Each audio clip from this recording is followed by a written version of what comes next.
Hey guys, welcome back to my channel. My name is Jessica if you're new here, and I'm a woman in long-term recovery after a 14-year drug addiction. I'm a certified peer recovery specialist. I'm an Arcan trainer, and I am a big, huge advocate for destroying the stigma that goes hand in hand with drug addiction, mental health, recovery, and all that good stuff. And today I wanted to come on here and make a video and share my story with you guys. And this is kind of a hard video for me to make because I don't I don't share my story with a lot of people because it's hard for me to talk about. But I also know that in my very early days of recovery, and even now, years into my recovery, that sharing really helps. I know that the first time I heard somebody share their story, it was what motivated me to keep coming back. My recovery is based in a 12-step program. I no longer attend a 12-step program, and I will tell you guys about that in another video. But today I just wanted to come on here and kind of give you the basis of my addiction story. Hopefully, you know, by me sharing that, it'll give you a little bit of an insight into me and into maybe why I do things the way that I do them, and explain a little bit. And, you know, maybe somebody out there watching it will be like, yeah, I get that. Like I said, I know the first time I heard somebody share their story, it blew my socks off, and I still talk to that woman today every chance that I get, because she's an amazing woman, and she saved my life. She helped save my life, because I was getting ready to get up and walk out of that room and go call my drug dealer, and because of her willingness to share her story in that room on that day, I didn't. So, that's why, even though it makes me uncomfortable to share my story, I do it when people ask me to. And like I said, even though I don't attend 12-step meetings now, I do get requests sometimes to go and share my story at NA meetings sometimes, or, you know, at certain groups or things like that. And anytime somebody asks me to, I do, because you just never know. So if you're out there and you're in the recovery community, and even if you're not, even if you're still in active addiction and somebody asks you to share your story, share it, because you never know. You just never know what impact that's going to have on somebody else's life. So anyway, for a lot of people, when I tell you the words, I'm an addict and I'm in recovery, it tells you a lot about me. And I don't really have to tell you a lot about my life when I tell you those words. You already know the circumstances of my life. You know some of the horrors of my life. You've lived the horrors of my life in different places with different people. So in many ways, I tell you everything that you need to know about me when I tell you that I'm an addict. But in a lot of ways I don't, because being an addict doesn't encompass everything that I am. Being an addict in recovery doesn't encompass everything that I am. When I tell you I'm an addict, it doesn't tell you that I'm a mom. It doesn't tell you that I'm a daddy's girl. It doesn't tell you that I'm in the greatest relationship that I've ever been in my life. It doesn't tell you that I'm a nerd and that I love to read. So my addiction and my recovery take up a good portion of my life. I choose to make my recovery take up a good portion of my life because it sets my soul on fire. And there are very few things in my life that I've ever had that set my soul on fire. So when I come across those things, I pursue them. And talking about recovery and helping other people that are still fighting this battle and fighting active addiction is one of those things. side note here. I'm trying really hard not to mess with my hair because Keith says that when I do these videos that I touch my hair when I'm nervous. So that's the goal for today, y'all. As you can see, I'm gonna get it out while I'm talking about it. It's a nervous tick that I do. But it is really soft today because I washed it yesterday. So if you see me messing with it, just know that it's a nervous tick.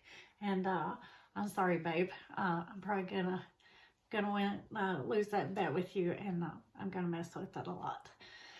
Anyway, back to the point of the video. I grew up with my mom and my stepdad. My parents are divorced.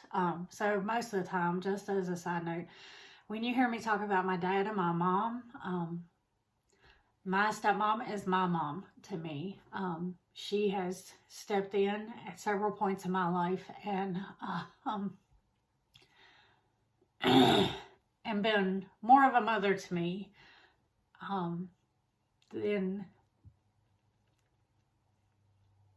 my own mom has. So if you hear me talk about dad and mom, and that's what I'm talking about. If you hear me talk about Mom and Gary, that is my mom and my stepdad, just to kind of clear things up. But anyway, I grew up in a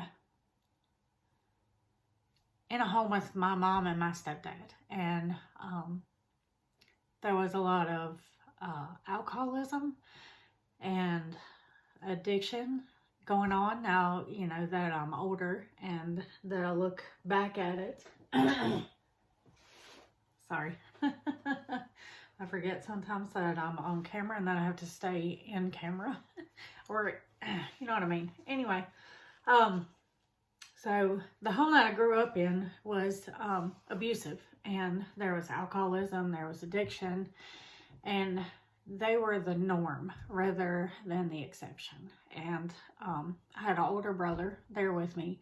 And he was kind of the only steady thing that I had in my life. My parents got divorced. I think my parents were divorced before I was born. That's a little shady in my recall, obviously, because I wasn't born, but also because I've been lied to by my mom about a lot of stuff. So I had to ask Dad about that.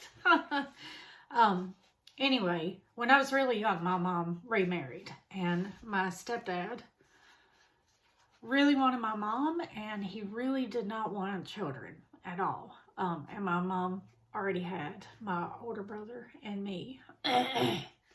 And he really did not want kids, especially the ones that he got. So, sorry, y'all. I'm not going to cry through the whole video, I promise. This is why I have trouble sharing my story.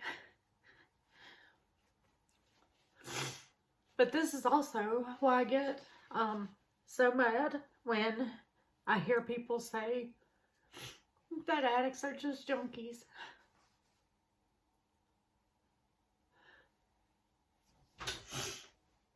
And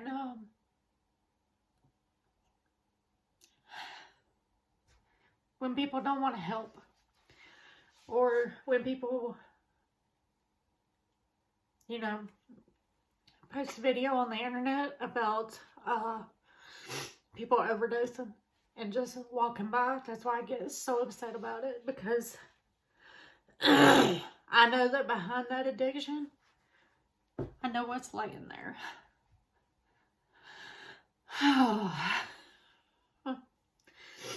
So, anyway,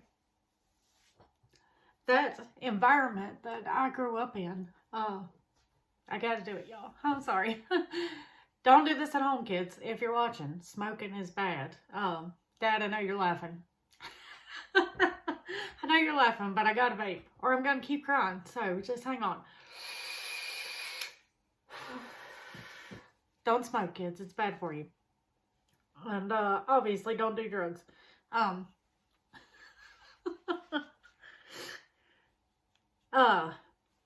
that environment just carried through my whole life. So I moved out on my own, air quotes there, when I was 18, and it was not a planned move out. I went home one night after getting up and going to college. I went to class in the morning, and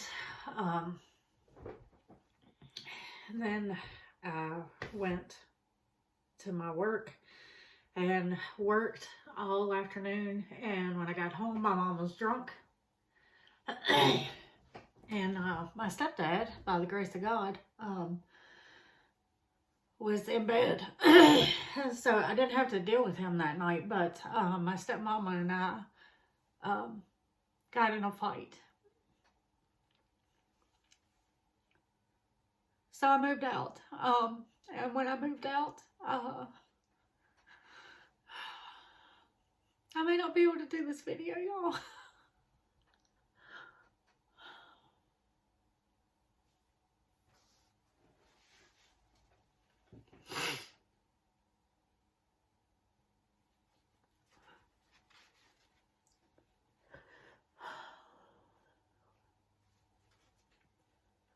Anyway,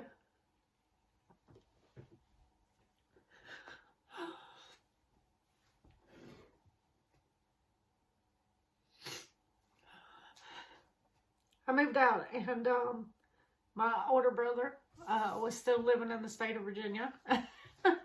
If you know my older brother, you would giggle about that, because when my older brother moved out, he had been gone for I think 2 years before I moved out.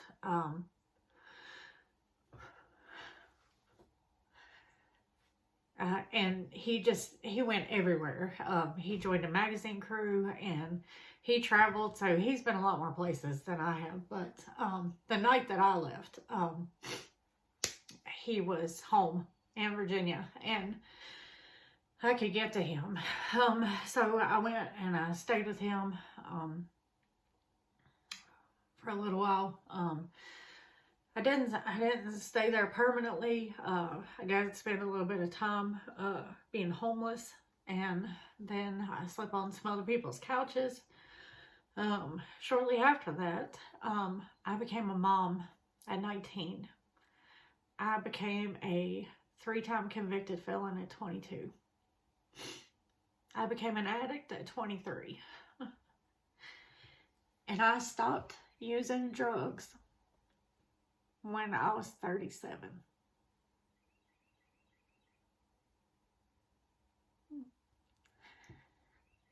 Eight to 80, huh?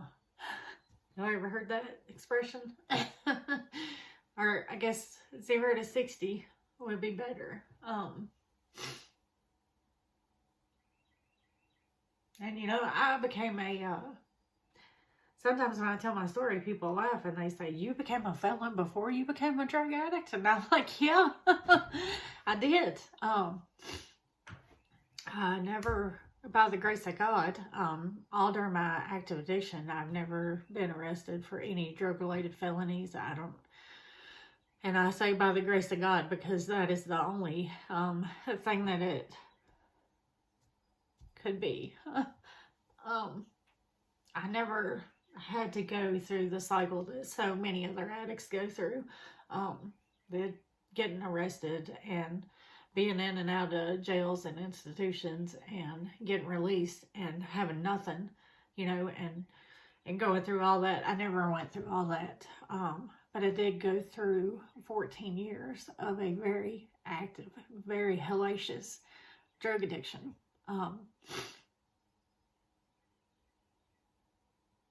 And man, looking back on it now, I'm like, oh God, you know, because that's such a long time period.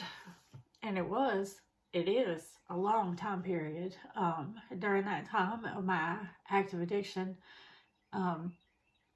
8 years of that time was spent in a very, very abusive relationship. That sometimes I still struggle with. I lost, I don't know how many people, during my active addiction to active addiction themselves.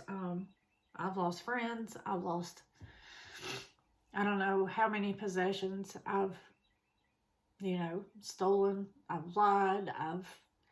I've done it all. The only thing that I have not done in my active addiction was go to jail. I never prostituted.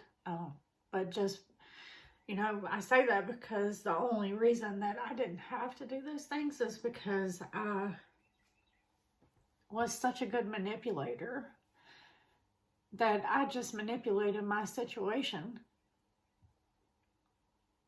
every single time to make sure that I never ran out, and that I didn't have to be dope sick, because that was my greatest fear. And I probably used for a year or better before I realized that I had a full-blown addiction. I really didn't, and that sounds stupid to a lot of people, and a lot of people are like, bullshit. But that's completely true. I really, I did not realize, until I got dope sick the first time, and, I started using, I remember the first time that I ever used, and didn't really need it. Wasn't prescribed it in a legal manner. Let me say it that way. I'm not real sure what I can and cannot say on YouTube, and really, I don't care yet at this point. If this channel grows, that may change, but right now, so anyway, I was in that relationship that I mentioned earlier that lasted 8 years. That was horrendous. I have a lot of PTSD. There's a lot of trauma around that relationship, but that person had went to work, and I was at his mom's house because that's where he lived, with his mom. And I was laying on the couch because we had gotten in a fight the night before, and I was in a lot of pain. And I was having trouble getting up off the couch. And one of my friends was there with us at the time. And I knew that they did drugs. They would smoke weed. And I knew that they did pills. And that's my DOC. That's my drug of choice is pain pills. So I avoid them like the fucking plague now. But she offered me one, and it was not in its natural state. She offered it to me on a dinner plate, if you understand what I'm saying. And I was so embarrassed. In my mind, I knew that I was getting ready to do something that was wrong and that I shouldn't be doing, but I also didn't care. That I got up and I took the plate into the bathroom. That's so stupid, looking back now, and like on the outside looking in. I'm sure people that are listening to this that have never been in that situation before ever, you're probably like, why were you embarrassed? Like, you're sitting there with other people that are doing the same thing. But I don't know. I just was. I can't explain it. Anyway. I took it in the bathroom, and I remember standing in the bathroom and looking down at it. And I wasn't scared about being addicted. That thought never, I'm losing the battle, Keith, about the hair thing. I wasn't scared about being addicted. That thought never even crossed my mind, to be honest with you.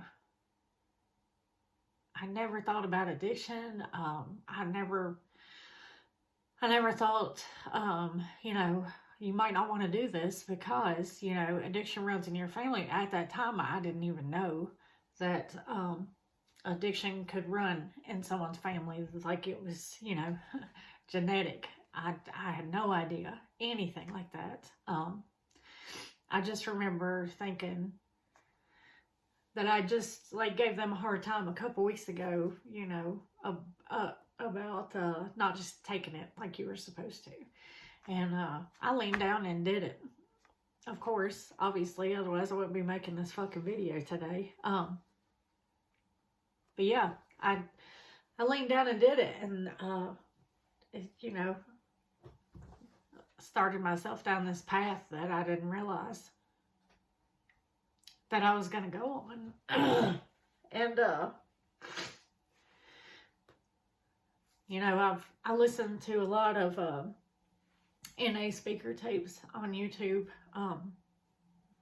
There's a guy that does one, and he lives in Florida, and since like the very first time I heard him, I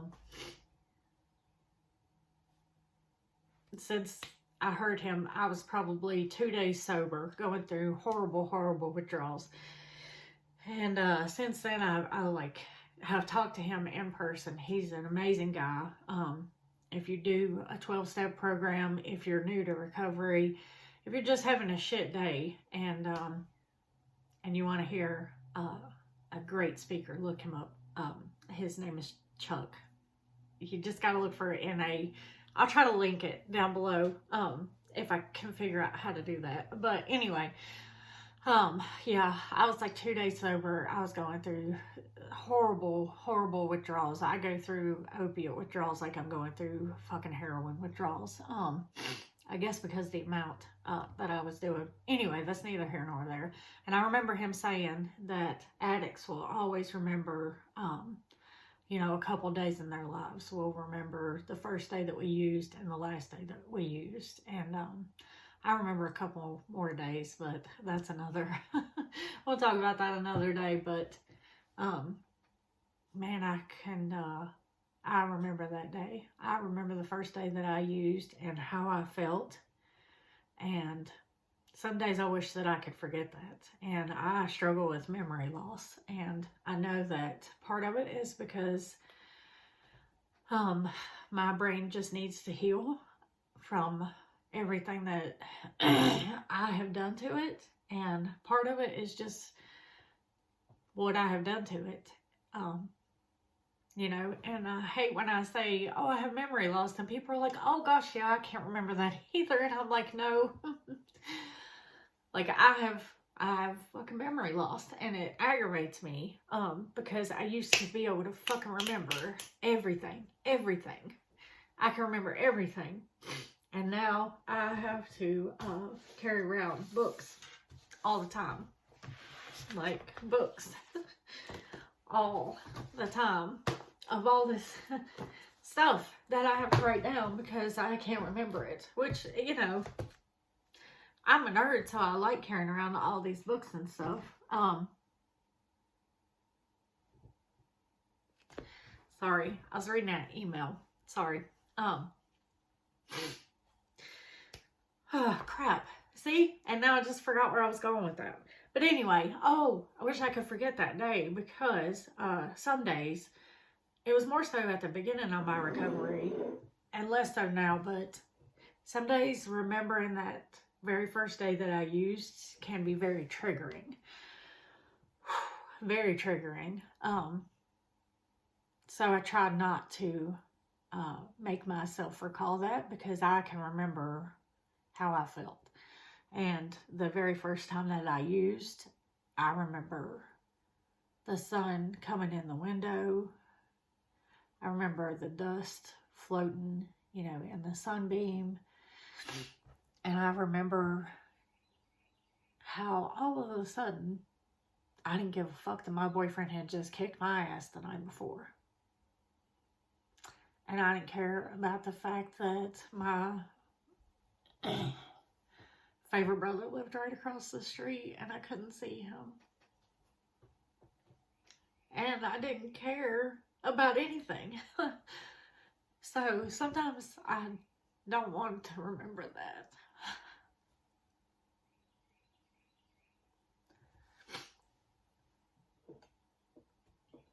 Because it's very triggering. Like I said, it was more so at the beginning of my recovery than what it is now.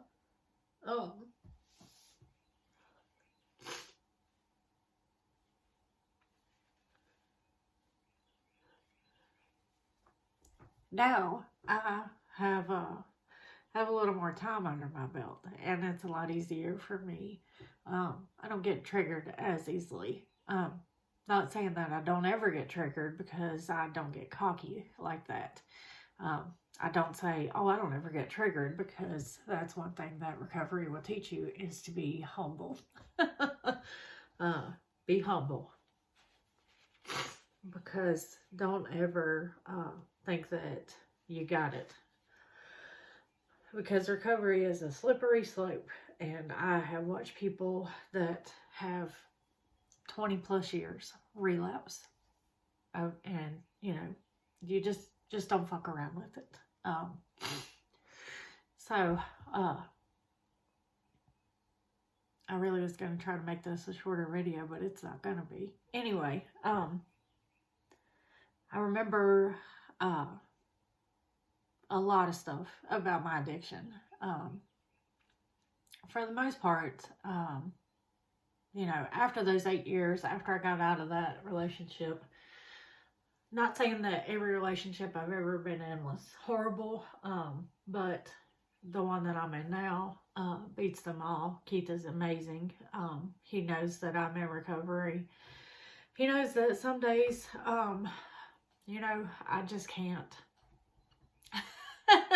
He may not understand why, but some days he knows that I just can't. He knows a lot of things about me that I've never shared with anybody else. I have an awesome, awesome fucking relationship with my dad now, and my mom, my stepmom, my mom. I don't really have a relationship with my mom. I have absolutely no relationship with my stepfather, and I never will. And, I struggle with not having a relationship with my mom, because I love her a lot. But I also realize that she is a very toxic person to my life, and that as much as it hurts, like, I can't right now. But I have a lot of great things in my life that I never thought that I would have. And, when I first got sober, I was so stuck on 14 years. I was so ashamed of that number. I knew that 14 years was the equivalent of 5,106 days. And that was the number that I chose to remember. I would not let myself concentrate on how much sober time, or people say clean time. I hate that fucking word, because I wasn't dirty, because I had a drug addiction. So I hate that word. I hate it when people say, oh, how much clean time do you have? Well, I just took a shower like an hour ago, so how much sober time do I have? Well, so that's a soapbox. But, I would carry that around with myself and in the back of my head all the time. And, 5,000 is a big, huge, heavy number to carry around. And I would use it as a form of self-punishment. Because all my life, I've always been more inclined to concentrate on the negative. And I know that people do that about themselves anyway. We always say, oh, my hair doesn't look good today, or whatever. And especially women, if guys do it, y'all are just, I guess, quieter about it. We don't fucking hear it. But women are bad about it, like, oh, I need to lose the extra 5 pounds, or my hair doesn't look good, or my earrings don't match my socks, or what the fuck ever, But I feel like people that are in recovery are way harder on themselves than normal people. Because we carry so much shame. And it's, you know, that's why I always am trying to tell other people, like, you know, don't fucking judge somebody because they're in active addiction. Trust me, we don't need it. We don't need it. I personally have chastised myself and beat myself up more about my addiction and my failings more than you ever could. So don't do it to somebody else, you know? Yep, I'm losing the battle with the not touching my hair thing. This is a hard ass video to make. I did not think I would have this much trouble. And I even put makeup on so I wouldn't cry. A fat lot of good that's doing, huh? Oh.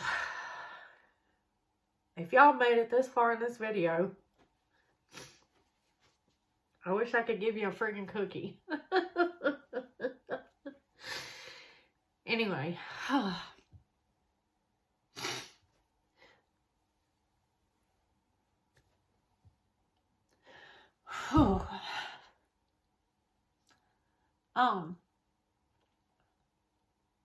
Yeah, so 14 years, 5,106 days. And now I just don't, I used to count, you know, my days that I was sober. And at the beginning, I needed that. And I needed it for me. I also needed it because, NA does a, key tag system, which I see the benefits of. I also don't really agree with on certain points. That's a whole nother video though. But I did it because of that, because, you know, I'm a real reward kind of person. If I can do something and bust my ass for it and get a certificate for it, you can bet your ass I'm going to do it. And that's something that I've worked out in therapy. Because I always want to do things that make other people proud of me. So that's something I have to be careful of, is not doing things to make other people proud of me. I need to do things that make me proud of me, which is one of the reasons why I started this YouTube channel. It's because I wanted me to be proud of me. And I want to, if, you know, I keep doing this, even if I stay at my 11 subscribers, I want to be able to look back in a year from now and be like, wow, Jess, look how far you've come. You know, no matter what it is. But anyway, I'm not going to go off on that little tangent there. I swear I'm going to wind this up. My sober date is October 4th, 2018, because I reset it. Because I had a relapse. And I went back out and started using again. So I reset it. And the one that I'm counting from, whatever. See, that's why I hate when people say, how long have you been, whatever. It's October 4th, 2018. If you want to know the exact year. And I'm fucking proud of that. If it was October 4th of last year, I would be proud of that. Any day clean in the books is a win for me, because I remember the hell that I went through using. And, you know, when I got clean, sober, whatever you want to use, so many people were just shocked. Oh, I didn't know, you know, that you had a problem. You're always so happy. Yeah, because I'm fucking high all the time. Like, if you see me out in public, I'm fucking high. I don't leave my house if I'm not high when I was using. And people just didn't realize it. And there's a name for it. It's called a high functioning addict. Just like I have high functioning anxiety.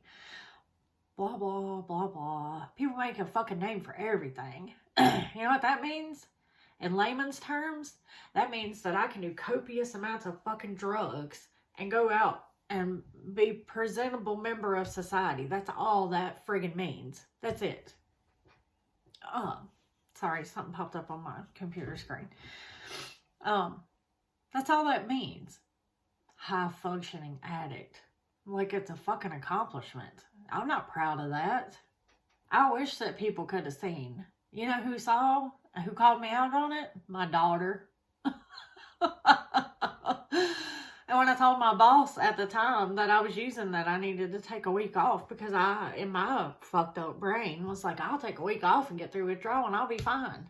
Because back then I thought that it was just about laying the dope down, and it's not. That's a part of it, but that's not all it was. He didn't care at all. He did not care at all. He didn't care that he gave me 7 days off. I took 7 days off, and I went through horrible withdrawals. I was still going through withdrawals. He called me on the 5th day and was like, we really need you to come back to work. And I was like, well, I really don't think that I can. I was going to call him and ask him for more time. I wound up going back on the 7th day. 8th day. I went back the 8th day. You know how long I lasted? 30 minutes. I don't even think I lasted that long, if I'm going to be completely honest with you. The very first person that I saw pull into the fucking parking lot that I knew was Holden, I was out in that parking lot. I worked at a gas station at the time. Yep. Out there in the parking lot, and was like, I need. And it was just like that. That is how my addiction works. And that is how, just me. I'm not even going to try to speak for anybody else. My addiction's only purpose in my life was to systematically destroy me. That's it. And every day, I have to know that. I have to remind myself of that. So now, instead of me concentrating on 14 years, Jessica, 14 years, oh, feel bad for me, feel bad for you. Shame on you, shame on you. You could have been a better mom. You could have done this. You could have done this. You should have went to college. You should have done this. I don't think about that anymore. I try not to think about that. Let me be honest here. Because, yeah, I do think about that, especially the mom thing. I don't think about that as much as what I used to, because I used to just beat myself over the head about that 14 years thing. Now, I remind myself when I start being like, God, 14 years. God, 14 years. That is a long-ass time. I'm lucky. Lucky. I'm so fucking lucky that I'm sitting here alive today. I know so many that aren't. So many that aren't. So I have to remind myself constantly, my addiction's only purpose in my life was to systematically destroy me. That's it. That was the only purpose it had. That was the only purpose it wanted. It wanted to destroy me. It did not want me to be happy. It didn't want me to have money in the bank. It didn't want me to have any goals.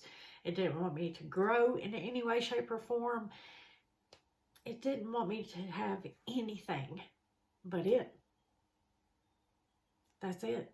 And as long as I remember that, and I keep putting one foot in front of the other, in front of the other, in front of the other, and I keep doing the next right thing, and I keep my support system around me, and I reach out to them, and I'm open and honest with them, that I'm doing the right thing. And you know what? Some days I don't get up out of bed.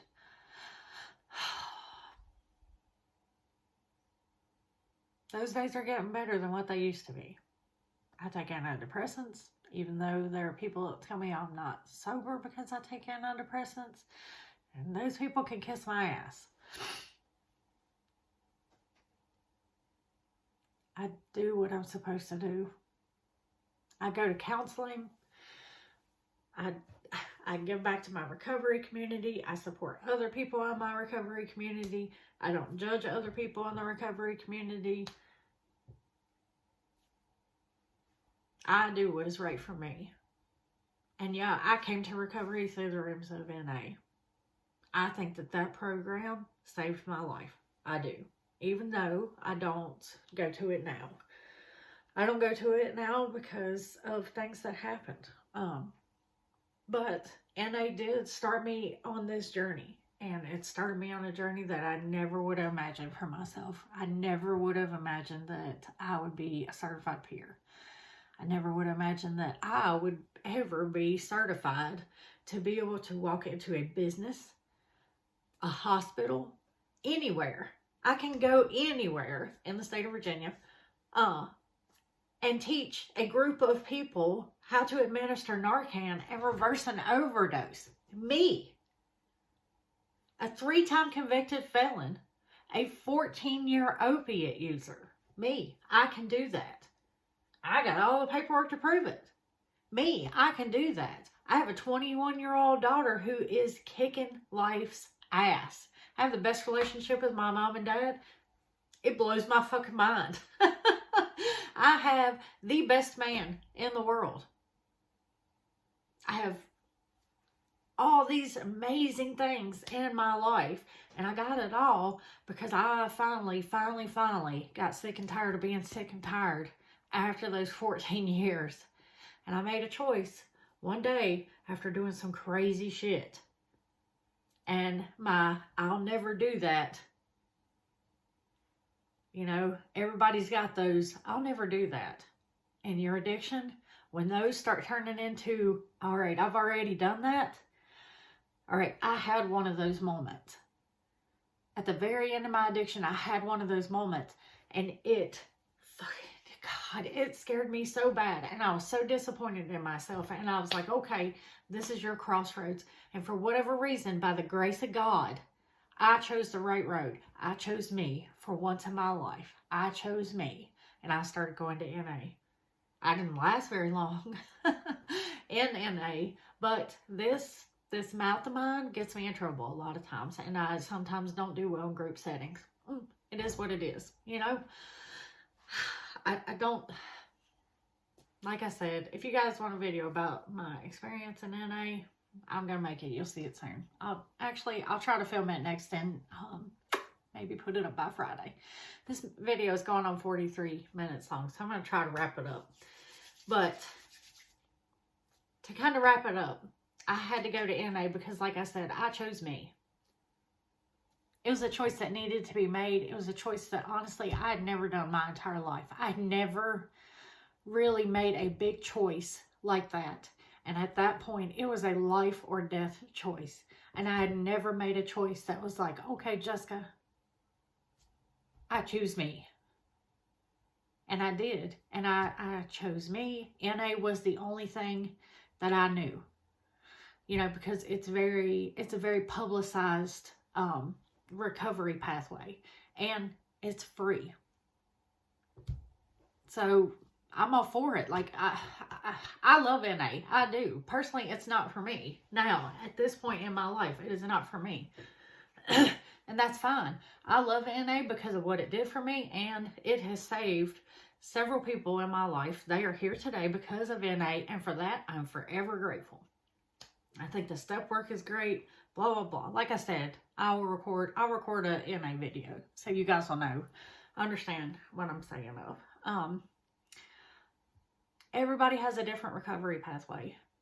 If I would not have got my balls about me and chose me for once in my life and walked into those rooms and met the people that I had, I wouldn't be here today. I would be dead. And I'm not being dramatic. I'm not, you know, whatever. I'm just being honest.